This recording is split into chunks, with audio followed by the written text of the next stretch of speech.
സാഹിത്യവേള. സാഹിത്യവേളയിലേക്ക് എല്ലാവർക്കും സ്വാഗതം.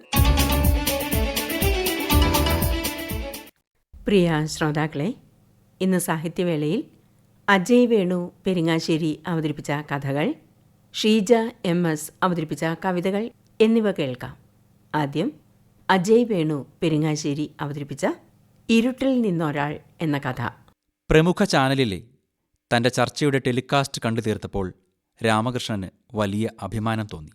കേരളത്തിനുണ്ടായ പുരോഗതികൾക്കിടയിൽ പകരം കൊടുത്ത നന്മയുടെ മൂല്യത്തെക്കുറിച്ചായിരുന്നു അയാൾക്ക് സംസാരിക്കാനുണ്ടായിരുന്നത്. പാനലിൽ ഒപ്പമുണ്ടായിരുന്ന പുതിയ ചെക്കനും പെണ്ണും ആധുനികത തുറന്ന അനന്ത സാധ്യതകളെപ്പറ്റി പറയാവുന്നതൊക്കെ പറഞ്ഞിട്ടും 90കൾ വരെ ഉണ്ടായിരുന്ന കേരള ഗ്രാമത്തിൻ്റെ വിശുദ്ധി പിന്നീട് കൈമോശം വന്നുവെന്ന് ഉദാഹരണസഹിതം സ്ഥാപിക്കാൻ എഴുത്തുകാരൻ കൂടിയായ തനിക്ക് സാധിച്ചുവെന്ന് രാമകൃഷ്ണന് അറിയാമായിരുന്നു. പുഴയും തോടും മലകളും ഓണക്കാലവും അയൽക്കാരുമൊക്കെ തൻ്റെ വാദത്തിൽ ഉദാഹരണങ്ങളായി. ചാതുർവർണ്ണത്തിൻ്റെ ചരിത്രം പറഞ്ഞ് ചെറുപ്പക്കാർ അതിനെ ഖണ്ഡിക്കാൻ ശ്രമിച്ചപ്പോൾ 60കൾക്ക് ശേഷം കേരളത്തിലുണ്ടായ നവോത്ഥാനത്തിൻ്റെ ചരിത്രം പറഞ്ഞ് അതിനെ വട്ടം മുറിച്ചു തോർക്കുമ്പോൾ അഭിമാനം അയാൾക്കൊന്നുകൂടി കൂടി. നാരായണഗുരുവും അയ്യങ്കാളിയും സഹോദരൻ അയ്യപ്പനുമൊക്കെ ചേർന്ന് സ്വർഗമാക്കിയ കേരളത്തെ നശിപ്പിച്ച് നാമാവശേഷമാക്കിയ തലമുറയാണ് 2K കിഡ്സ് എന്ന തൻ്റെ പഞ്ച് ഡയലോഗാണ് ചർച്ചയുടെ യൂട്യൂബ് ടൈറ്റിൽ എന്ന് കണ്ട് രാമകൃഷ്ണന് സന്തോഷമടക്കാനായില്ല. ചർച്ചയ്ക്കിടയിലും അതിനുശേഷവും അയാളുടെ ഫോൺ ഇടതടവില്ലാതെ ശബ്ദിച്ചുകൊണ്ടേയിരുന്നു. കൂടുതലും അഭിനന്ദനങ്ങൾ അറിയിച്ചുകൊണ്ടുള്ള സന്ദേശങ്ങളായിരുന്നു. കുറച്ചു പേർ പ്രായമായതിൻ്റെ തന്ത വൈബ് എന്ന് ചാനലിൻ്റെ യൂട്യൂബ് ചാനലിൽ കമൻ്റ് ചെയ്തുകൊണ്ടിരുന്നു. എല്ലാം കഴിഞ്ഞ് ഫോണും താഴ്ത്തിവെച്ച് അയാൾ ഉറങ്ങാൻ കിടന്നപ്പോൾ സമയം 11 കഴിഞ്ഞു. ഉറക്കത്തിനിടയിൽ പുറത്ത് മണിയടിക്കുന്ന ശബ്ദം കേട്ടാണ് അയാൾ ഞെട്ടി ഉണർന്നത്. ദീർഘകാലത്തെ പ്രവാസ ജീവിതം മതിയാക്കി വെണ്ണിയാനി എന്ന തൻ്റെ ഗ്രാമത്തിലെ പഴയ വീട് ശരിപ്പെടുത്തി താമസമാക്കിയ കൂട്ടത്തിൽ വെച്ചതാണീ മണി. എഴുത്തു വർത്തമാനങ്ങളും സാംസ്കാരിക വിശേഷങ്ങളുമായി സന്ദർശകർ ഇടയ്ക്കിടെ എത്താറുണ്ടായിരുന്നെങ്കിലും ഇത്ര വൈകി ആരും ആ മണി മുഴക്കിയിട്ടില്ല എന്ന് അയാൾ ഓർത്തു. ആരായിരിക്കും ഈ വൈകി വന്ന അതിഥി? ആരായാലും സ്വാഗതം. ചില കഥകൾ എഴുതിയതൊഴിച്ചാൽ ലോകത്തോട് കാര്യമായ ക്രൂരതകളൊന്നും താൻ ചെയ്തിട്ടില്ലാത്തതുകൊണ്ട് ശത്രുക്കളാവില്ല എന്ന ഉറപ്പിൽ അയാൾ പുറത്തേക്കുള്ള വാതിൽ തുറക്കാൻ തുടങ്ങി. ഇടയിൽ വീണ്ടും മണിയുടെ ശബ്ദം കേട്ടപ്പോൾ വാതിലിൻ്റെ കൊളുത്തെടുക്കുന്നതിനിടയിൽ അയാൾ ഉറക്കെ ചോദിച്ചു, ആരാണ്? കുട്ടാ, ഇത് ഞാനാ. പുറത്ത് ഇരുട്ടിൽ നിന്നും പരിപരുത്ത ഒരു ശബ്ദം അയാളെ തേടിയെത്തി. ആ വിളി രാമകൃഷ്ണനെ അത്ഭുതപ്പെടുത്തി. ആരാണ് തന്നെ കുട്ട എന്ന് വിളിക്കാൻ? ചെറുപ്പത്തിൽ അച്ഛനും അമ്മയും വിളിച്ചിരുന്ന പേരാണ്. 10 വർഷങ്ങൾക്ക് മുമ്പ് അമ്മ മരിക്കുന്നതിൻ്റെ തലേ ദിവസമാണ് ആ വിളി അവസാനമായി കേട്ടത്. അച്ഛനും അമ്മയുമൊക്കെ ഇല്ലാതെയാകുമ്പോൾ നമുക്ക് പ്രിയപ്പെട്ട ചിലതുകൂടി എന്നേക്കുമായി നഷ്ടമാകും. എന്നാലും ആരായിരിക്കും പുറത്ത്? ശബ്ദം കേട്ടിട്ട് ഓർമ്മ വരുന്നേയില്ല. രാമകൃഷ്ണൻ ആ ശബ്ദത്തെ ഓർമ്മകളിൽ നിന്ന് തിരയാൻ തുടങ്ങി. ലൈറ്റ് ഇട്ടോളൂട്ടോ, പകല് തന്നെ നമ്മളെ കാണാൻ പറ്റില്ലെന്നാ പറയാറ്. അപ്പം പിന്നെ രാത്രിയിലെ കാര്യം പറയണോ? പുറത്തുനിന്ന് വീണ്ടും ആ ശബ്ദം. രാമകൃഷ്ണൻ സ്വിച്ചിട്ടു.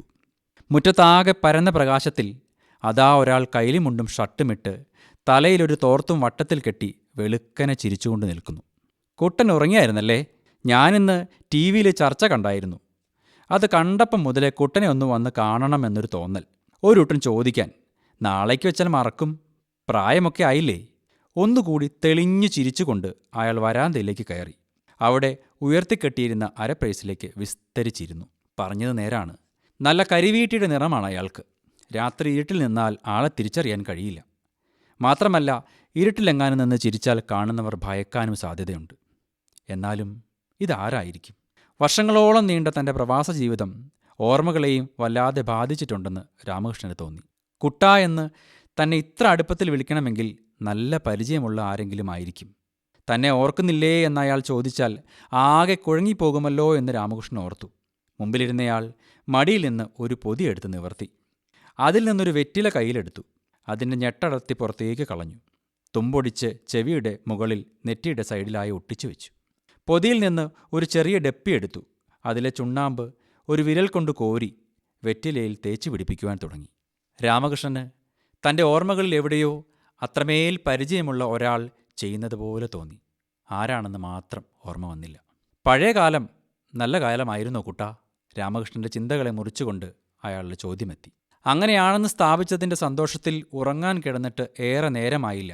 അപ്പോഴതാ ഒരാൾ നേരെ ചോദിക്കുന്നു, പഴയകാലം നല്ലതായിരുന്നോ എന്ന്. ഇവിടെ പക്ഷേ രാമകൃഷ്ണന് മറുപടി പറയാൻ കിട്ടിയില്ല. മുന്നിലിരിക്കുന്ന ആൾ താൻ ജീവിച്ചു ചീർത്ത കാലത്തെപ്പറ്റിയാണ് ചോദിക്കുന്നത്. കുട്ടൻ ഈ വൃശ്ചികത്തിൽ 50 ശരിയല്ലേ? അയാൾ വെറ്റിലയിലേക്ക് ചെറുതായി അരിഞ്ഞ അടയ്ക്ക കഷ്ണങ്ങൾ വയ്ക്കുന്നതിനിടയിൽ ചോദിച്ചു. അതെ, രാമകൃഷ്ണൻ അത്ഭുതത്തോടെ മറുപടി പറഞ്ഞു. എനിക്ക് കഴിഞ്ഞ കർക്കിടകത്തിൽ 83 തികഞ്ഞു. ഞാൻ ജീവിച്ച കാലത്തെപ്പറ്റി കേട്ടുകേൾവി മാത്രമുള്ള നീ എങ്ങനെയാടാ അതിനെക്കുറിച്ച് പറയുന്നത് എന്നൊരു ധ്വനി രാമകൃഷ്ണൻ ആ വരികൾക്കിടയിൽ വായിച്ചു.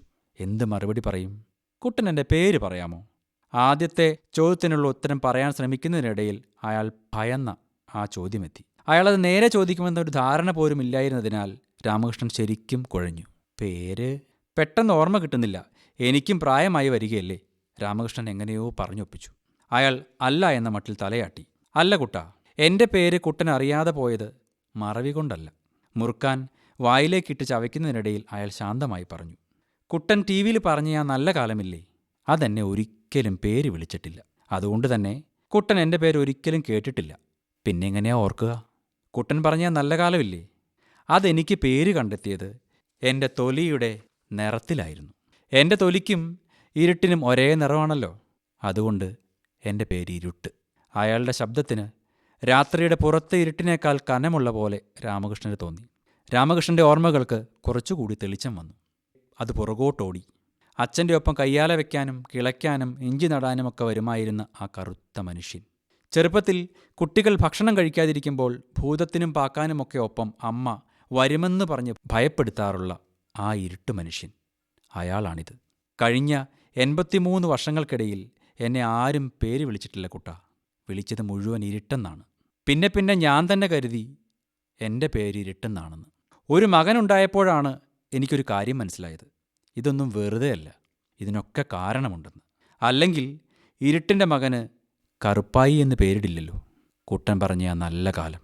വായിൽ നിറഞ്ഞ് മുറുക്കാൻ ചുണ്ടിൽ 2 വിരലുകൾ ചേർത്ത് വെച്ച അയാൾ മുറ്റത്തേക്ക് നീട്ടിത്തുപ്പി. ഥൂ! ചുവന്ന മുറുക്കാൻ പുറത്തെ ഇരുട്ടിലേക്ക് വീണ് കറുത്തു കാണാതായി. രാമകൃഷ്ണൻ എന്തു പറയണം എന്നറിയാതെ അയാളെ തന്നെ നോക്കി നിന്നു. മുറുക്കാൻ നീരൊഴുകിയ ചുണ്ട് പുറംകൈ കൊണ്ട് തുടച്ചുകൊണ്ട് അയാൾ തുടർന്നു. കുട്ടാ, ഞാനും കുട്ടൻ്റെ അച്ഛനും വലിയ ചങ്ങാതിമാരായിരുന്നു. മരം കയറാനും മണ്ണ് കിളയ്ക്കാനുമൊക്കെ രാവും പകലുമില്ലാതെ ഒന്നിച്ചു നടന്ന ചങ്ങാതിമാർ. പക്ഷെ കുട്ടനറിയോ, ഞാൻ ആദ്യമായിട്ടാണ് ഈ വീടിൻ്റെ തിണ്ണയിൽ ഇങ്ങനെ കയറിയിരിക്കുന്നത്. അന്ന് പണിയൊക്കെ കഴിഞ്ഞു വന്നാൽ കുട്ടൻ്റെ അമ്മ ഞങ്ങൾക്കെന്തെങ്കിലും തിന്നാൻ തരുമായിരുന്നു. ദാ അവിടെ ഉണ്ടായിരുന്ന ചായപ്പിൻ്റെ തിണ്ണ കുട്ടൻ ഓർക്കുന്നുണ്ടോ? അവിടെ ഇരുന്ന ഞാൻ പണിക്കുള്ള ദിവസം ചക്കയോ കപ്പ ചെണ്ടന് പുഴുങ്ങിയതോ ഒക്കെ കഴിക്കുക.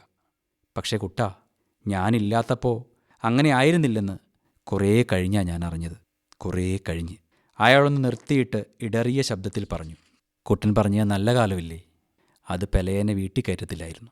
മുന്നിലിരുന്നയാൾ ചങ്ക് പൊട്ടി പറയുന്നത് നേരിൽ കണ്ടിട്ടും അന്നോ അത് കഴിഞ്ഞോ തനിക്കതൊന്നും മനസ്സിലായില്ലല്ലോ എന്നോർത്ത് രാമകൃഷ്ണന് തന്നോട് തന്നെ പുച്ഛം തോന്നി. പറഞ്ഞ് കഥയിൽ താനും കൂടി കഥാപാത്രമാകുന്നത് രാമകൃഷ്ണൻ അറിഞ്ഞു. ഇവിടെ ഒന്നും മാറിയിട്ടില്ല കുട്ടാ.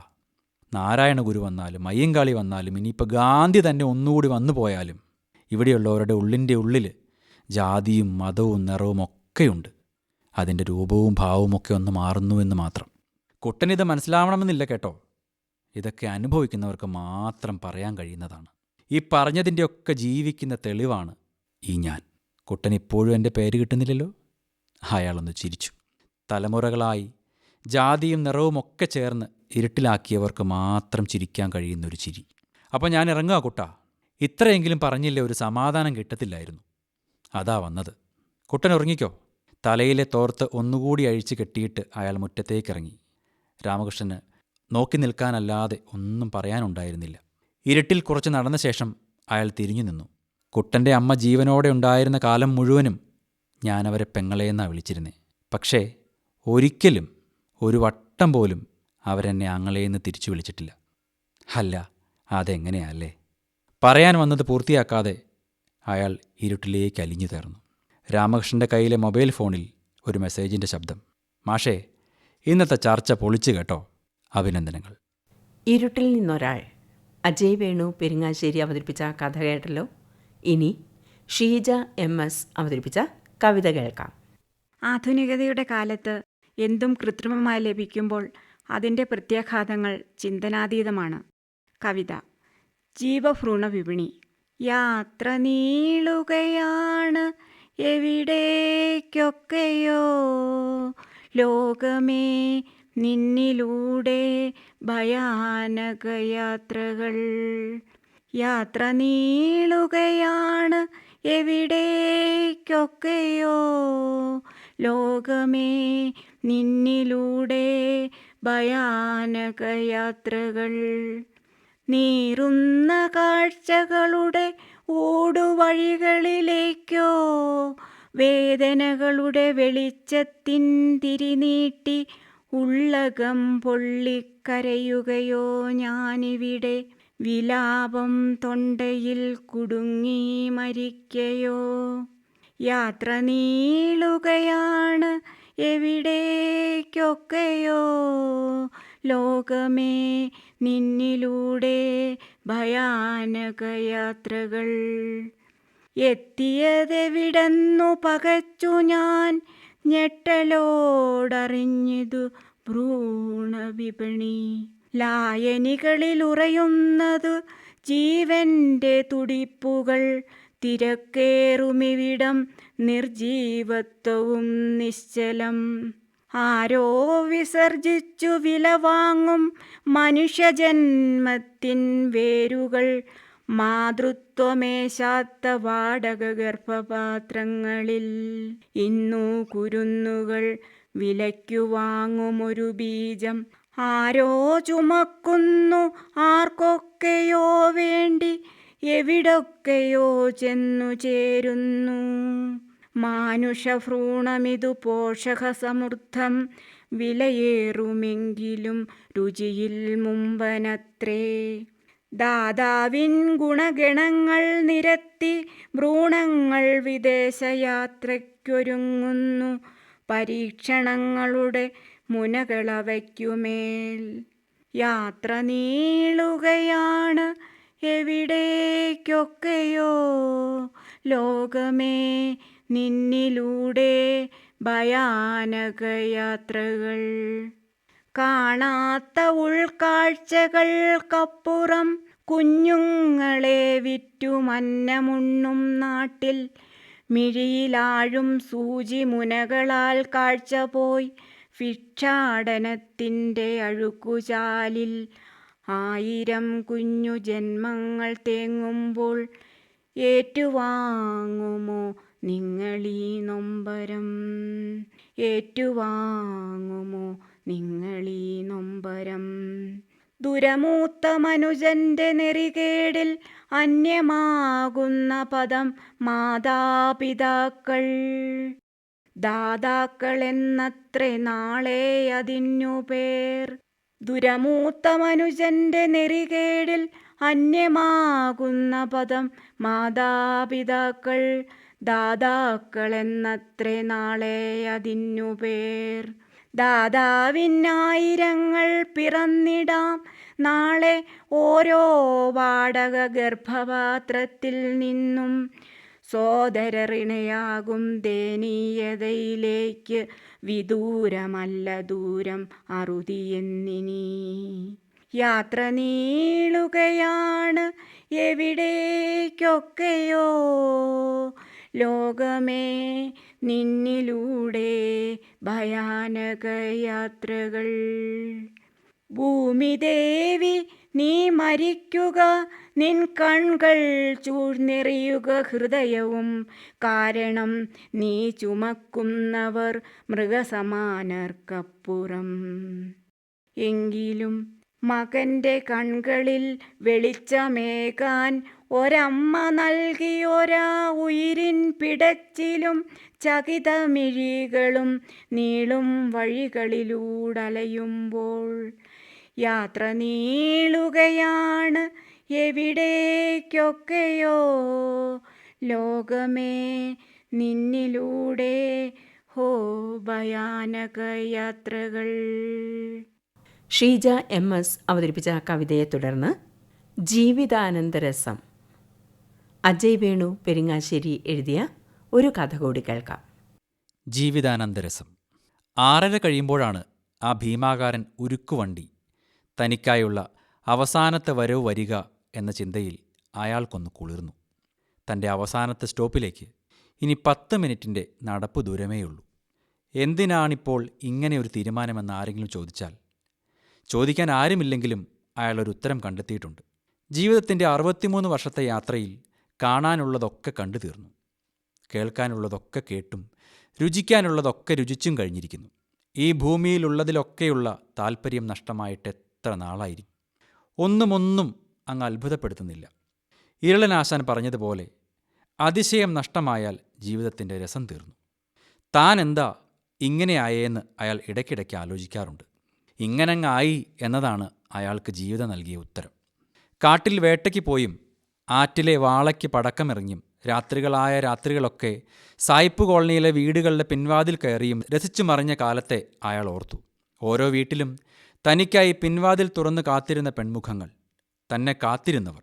ഇങ്ങനെ പോയാൽ നീ കൃഷ്ണനെയും തോൽപ്പിക്കുവല്ലോടാ കഴിവേറിയെന്നുള്ള ഇരളനാശാന്റെ പറച്ചിൽ ഓർത്തപ്പോൾ അയാൾക്ക് നടത്തത്തിൻ്റെ കിതപ്പിലും ഒരു ചിരി വന്നു.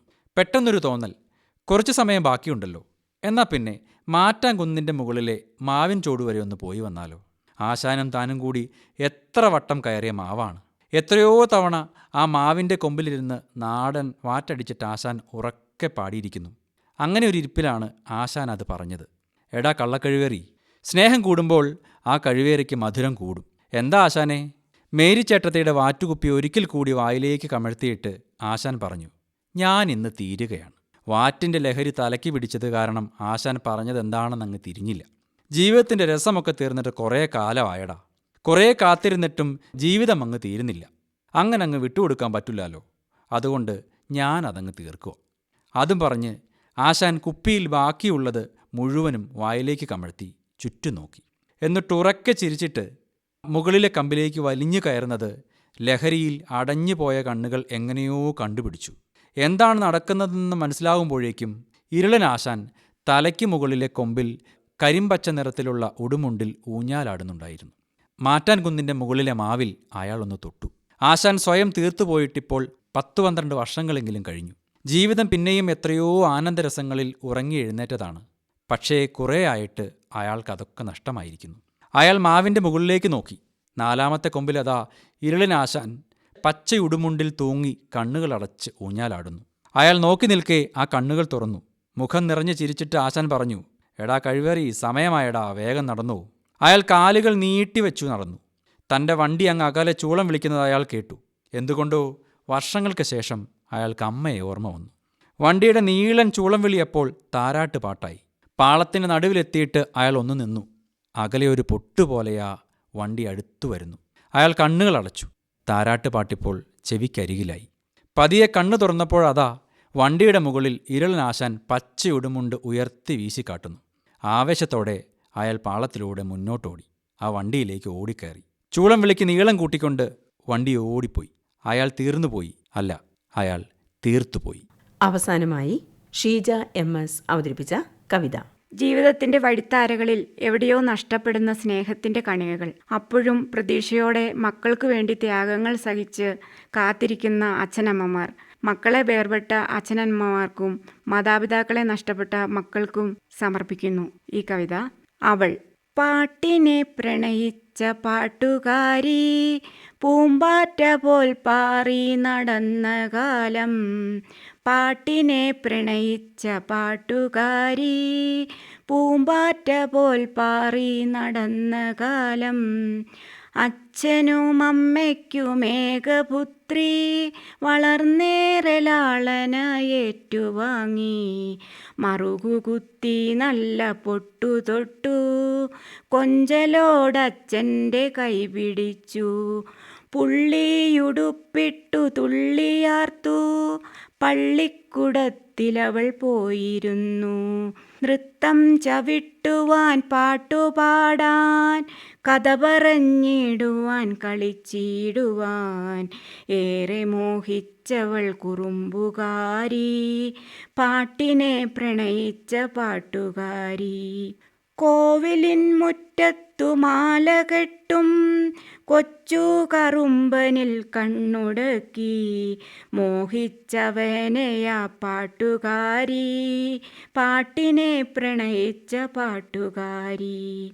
യൗവനം തളിരിട്ട ചില്ലകളിൽ മൊട്ടിട്ടു പ്രണയത്തിൻ മാമ്പൂവുകൾ, കരം പിടിച്ചവനെയും പരിണയിച്ചു പാട്ടിനെ പ്രണയിച്ച പാട്ടുകാരി. ദിനരാത്രങ്ങൾ പലതും കൊഴിഞ്ഞു വീണു, പ്രതീക്ഷ തൻ നാമ്പുകൾ കരിഞ്ഞുപോയി. ദിനരാത്രങ്ങൾ പലതും കൊഴിഞ്ഞു വീണു, പ്രതീക്ഷ തൻ നാമ്പുകൾ കരിഞ്ഞുപോയി. ഒട്ടുനാളേറെ കഴിയും മുമ്പേ ഗർഭവതിയാമവളെ പരിത്യജിച്ചു. ജീവിതം തന്നൊരാ കനൽക്കട്ടകൾ കോരിയെടുത്തവൾ കൈകളാലേ. ജീവിതം തന്നൊരാ കനൽക്കട്ടകൾ കോരിയെടുത്തവൾ കൈകളാലേ. ഗർഭാലസ്യത്താൽ തളരുമ്പോഴും കൂലിപ്പണിക്കവൾ പോയിരുന്നു. കല്ലു പൊട്ടിക്കുവാൻ വിറകു ചുമന്നിടാൻ കഷ്ടതയേറെ സഹിച്ചിരുന്നു. ആതുരാലയ വരാന്തയിൽ കിടന്നവളും തൻ്റെയാ പുത്രനു ജന്മമേകി. തൊണ്ട വരണ്ടു മിഴി തളർന്നു ദാഹജലത്തിനവൾ പരതി. പെറ്റ വയറ്റിലെ ആളൽ മാറ്റാൻ ആരോ വിളമ്പിയ കഞ്ഞി മോന്തി ഏന്തി നടന്നവൾ കുഞ്ഞുമായി. ആരോരുമില്ല പിഴച്ചവൾക്ക്, ആട്ടിയോടിക്കുന്നു പൊതുജനവും. പട്ടിണിയോടെ പരിവട്ടമോടെ പരാതികളില്ലാതെ കഴിഞ്ഞവളും, മിഴി പെയ്തു തോരാത്ത രാത്രികളും കഠിനാധ്വാനത്തിൻ പകലുകളും. മകനെയും മാറോടു ചേർത്തണച്ചു ചോർന്നൊലിക്കും കൂരയ്ക്കു കീഴേ. വാർന്നൊഴുകും മിഴിയുമായി അവൾ കിടന്നു, വാർന്നൊഴുകും മിഴിയുമായി അവൾ കിടന്നു.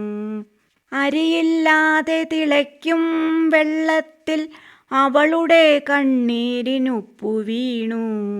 അരിയില്ലാതെ തിളയ്ക്കുമാ വെള്ളത്തിൽ അവളുടെ കണ്ണീരിനുപ്പു വീണു. പിന്നാമ്പുറത്തു നിന്നു വിളിക്കുന്നു അവളുടെ മേനി കൊതിക്കും കഴുകന്മാർ. പ്രേമവായ്പുകൾ, ഭീഷണികൾ, ആക്രോശമങ്ങനെ പ്രലോഭനത്തിൻ്റെ ചതിക്കുഴികൾ. സമൂഹമേ നിന്റെ ദുഷ്ചിന്തമേൽ കാർക്കിച്ചു തുപ്പുകയാണിന്നു ഞാൻ. സമൂഹമേ നിന്റെ ദുഷ്ചിന്തമേൽ കാർക്കിച്ചു തുപ്പുകയാണിന്നു ഞാൻ. കണ്ണീരിനുപ്പുമാ ഉൾക്കരുത്തും ചോരനീരാക്കിയും വേർപ്പൊഴുക്കി.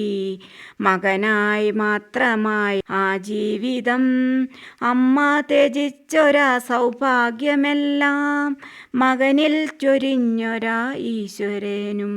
നല്ലൊരു വേലയും മണിമാളികയും നല്ലൊരു പാതിയും മക്കളുമായി. എങ്കിലും തമ്മിൽ ഉരിയാടാതയാ മകൻ അകത്തളത്തിലാ അമ്മയും തനിയെ. വന്ന വഴികളെ ഇപ്പാവം അമ്മയെ ഓർക്കാതെ പോയി നീ മകനെ. ഏകാന്തവാസം വിധിക്കുന്നുവോ നീയും അമ്മയ്ക്കു തണലായി നിന്നിടാതെ. കൊറോണ വന്നിട്ടും പൊന്നോണമായിട്ടും പെറ്റമ്മയെ തേടി നീ വന്നതില്ല. ഒരു നോക്കു കാണാൻ കൊതിക്കുമ്പോഴും കാതു നിൻ സ്വനം കേൾക്കാൻ വെമ്പുമ്പോഴും. അവളുടെ ദുഃഖമീ ഈണമായി, അവളുടെ പാട്ടിലീ ദുഃഖമുണ്ട്. നിന്നോർമതൻ കണ്ണീരിനാഴമുണ്ട്. അവളുടെ പാട്ടിലീ ദുഃഖമുണ്ട്. പാട്ടിനെ പ്രണയിച്ച പാട്ടുകാരി ഇപ്പാട്ടിൽ ദുഃഖം മറന്നിടുന്നു. ചിറകറ്റു വീഴും വരേക്കും പറന്നിടുന്നു. ചിറകറ്റു വീഴും വരേക്കും പറന്നിടുന്നു. നീ എന്ന പ്രതീക്ഷ മരിക്കും വരെ, നീ എന്ന പ്രതീക്ഷ മരിക്കും വരെ. ഷീജ MS അവതരിപ്പിച്ച കവിതകൾ, അജയ് വേണു പെരിങ്ങാശ്ശേരി അവതരിപ്പിച്ച കഥകൾ എന്നിവയാണ് സാഹിത്യവേളയിൽ നിങ്ങൾ ഇതുവരെ കേട്ടത്. സാഹിത്യവേള സമാപിക്കുന്നു.